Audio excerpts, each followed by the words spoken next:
മലയോര ഗ്രാമമായ Konni കല്ലേലിയിൽ mobile ഫോണുകൾക്ക് range കിട്ടുന്നില്ല എന്ന് പരാതി.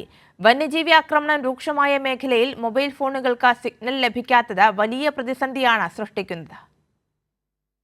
വന്യജീവി ആക്രമണ ഭീഷണിയിലാണ് കല്ലേലി. അതിനാൽ തന്നെ ആശയവിനിമയ സംവിധാനങ്ങൾ പ്രദേശത്ത് ഉണർന്നു പ്രവർത്തിക്കണം. എന്നാൽ അത്യാവശ്യ ഘട്ടങ്ങളിൽ ഫോണുകൾ സിഗ്നൽ ഔട്ടാകുന്നതിനാണ് നാട്ടുകാരുടെ പരാതി. BSNL എല്ലാവർക്കും ഉള്ളത്, പിന്നെ പക്ഷെ ആർക്കും ഒന്നും കിട്ടത്തില്ല. ഒരാപത്തുണ്ടായി എവിടെ വിളിച്ചാലും ഒന്നും കിട്ടത്തില്ല. ഞങ്ങൾ വിളിക്കുമ്പോൾ നെറ്റ് ഒന്നും കിട്ടുന്നില്ല, പിന്നെ വിളിക്കാനെ കൊണ്ട് ഒന്നും പറ്റില്ല. കുറേ നേരം താമസിക്കും നമുക്കൊരു കോൾ പോകണമെങ്കിൽ തന്നെ.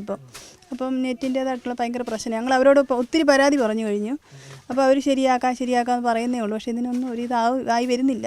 മുൻകാലങ്ങളിൽ മൊബൈൽ ഫോണുകളുടെ റേഞ്ച് വലിയ പ്രശ്നമായിരുന്നില്ല. കഴിഞ്ഞ ഒരു 6 മാസത്തിന് മുമ്പ് വരെ നല്ല രീതിയിൽ റേഞ്ച് കിട്ടിക്കൊണ്ടിരുന്നത് BSNL ആണ്. ഇവിടെ ഈ പ്രദേശം മൊത്തം BSNL ആണ് കണക്ഷൻ എല്ലാവർക്കും കിട്ടിക്കൊണ്ടിരുന്നത്.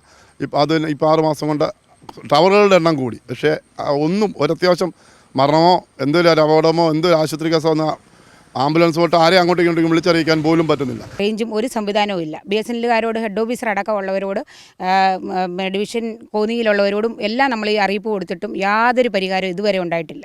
ഫോണുകൾക്ക് റേഞ്ച് ഇല്ലാത്ത വിഷയം അടിയന്തരമായി പരിഹരിക്കണം. കല്ലേലിൽ നിന്ന് കൈരളി ന്യൂസിന് വേണ്ടി ക്യാമറമാൻ അഖിലേഷ് കുണ്ടമനൊപ്പം സുജു ടി ബാബു.